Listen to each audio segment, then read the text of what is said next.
Hey guys, welcome back. Today I'm playing some Roblox while telling you guys about something that happened to me a few years ago. And honestly, I've never really told this story online before, mostly because, even now, I still don't know what actually happened that night. But before I start, make sure you're comfortable, because this one gets really creepy. So, let me take you back to a Friday night. I was about 19 at the time, and my best friend Emily had come over to stay at my house for the weekend. My parents were out of town, so it was just the two of us. We ordered pizza, watched movies, played games. You know, the usual stuff. At around 1:30 in the morning, Emily went upstairs to take a shower. I stayed downstairs in the living room, scrolling through my phone. Everything was completely normal, until I heard someone knock on the front door. 3 times. Knock, knock, knock. I looked at the clock. 1:47 a.m. And I remember thinking, who would possibly be here right now? I didn't move. I just sat there staring at the door. Then it happened again. Knock, knock, knock. This time, a little louder. I grabbed my phone and checked the cameras. We had one of those small security cameras above the front door.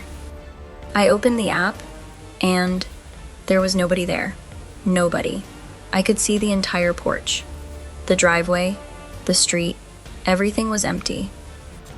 I actually laughed to myself because I thought maybe it was some stupid prank. Then my phone buzzed. It was a message from Emily. She was upstairs. The message said, "Don't open the door." I froze. I typed back, "Why?" She didn't answer. I waited maybe 10 seconds. Then another message appeared. I heard someone outside. I looked at the front door again. Nothing. Then suddenly, the door handle moved. Very slowly. Someone was trying to open the door. My heart started pounding. I immediately locked the deadbolt, even though it was already locked.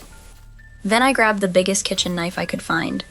I know that sounds stupid now, but at 19, standing alone in a dark house at almost 2 a.m., I wasn't exactly thinking clearly. I texted Emily, "Stay upstairs. I'm calling the police." Before I could call, someone knocked again, but this time, it wasn't 3 knocks. It was 1. Then a voice. A woman's voice. She said, "Please open the door." I didn't answer. She said it again. "Please, I know you're in there." My stomach dropped, because I recognized the voice. It sounded exactly like Emily.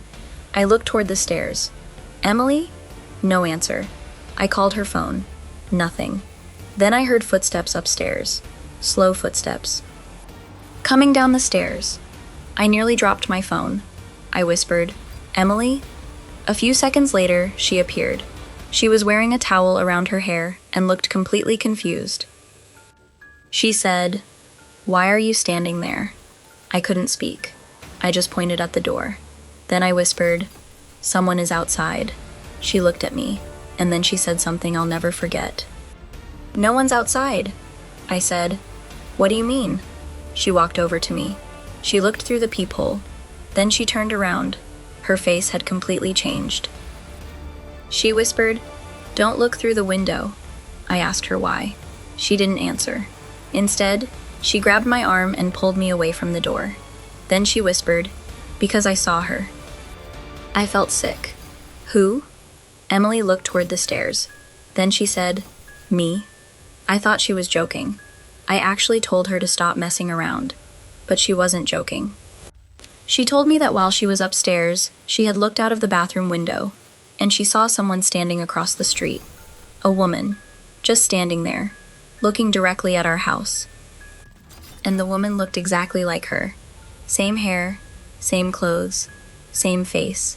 Emily thought someone was trying to scare us, until the woman across the street raised her hand and waved. That's when Emily locked the bathroom door. A few minutes later, she heard the knocking. Then she heard her own voice coming from downstairs, calling her name. She thought I was playing some kind of prank. But then she checked her phone and saw that I had sent her a message. The message said, "Don't come downstairs." She showed me the message. I hadn't sent it. I checked my phone. There it was, sent from my number. At exactly 1:51 a.m., neither of us said anything. We just stood there. Then, someone started walking around the house. We could hear footsteps outside, slowly moving from one window to another. Living room, kitchen, dining room, then upstairs. We ran into my parents' bedroom and locked the door. I called the police. I whispered our address and told them someone was trying to get inside. They said officers were on the way. The footsteps stopped, for maybe 30 seconds. Nothing. Then we heard a knock on the bedroom door, 3 times. Knock, knock, knock. Emily started crying. Then a voice came from the other side. My voice. It said, "Girls, open the door." I swear, I couldn't breathe, because it sounded exactly like me. Not similar, not close. Exactly. Same voice. Same way I pronounced words. Even the little way I laugh. Emily covered her mouth. Then my phone buzzed. A text from an unknown number. Just one sentence. You shouldn't have let her in. I looked at Emily. She looked at me. Neither of us understood. Then we heard something downstairs. A door slam. And suddenly, the footsteps disappeared. A few minutes later, we heard police cars outside. We didn't move until we heard someone shouting, "Police! Open the door!" We opened it. 2 officers came upstairs.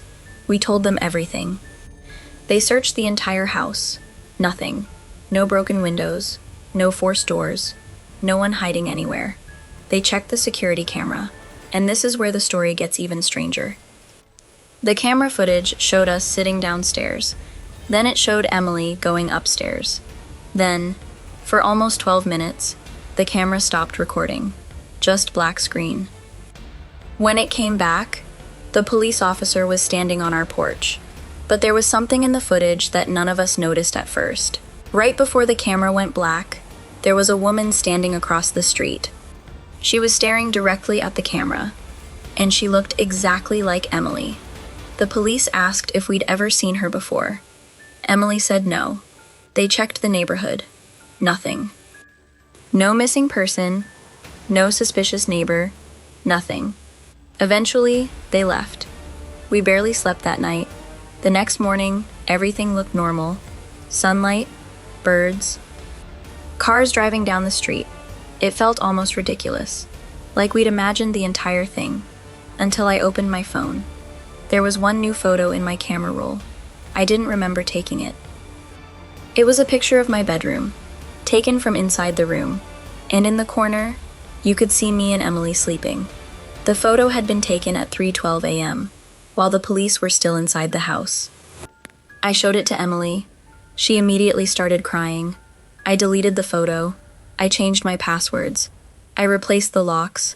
And for a while, I convinced myself it was some kind of sick prank. But about 3 months later, Emily moved to another city. We slowly lost touch, and I honestly thought the whole thing was over. Until one night, I got a message from Emily. It simply said, "Are you awake?" I replied, "Yeah, why?" She didn't answer for several minutes. Then she sent me a picture. I opened it, and my blood went cold.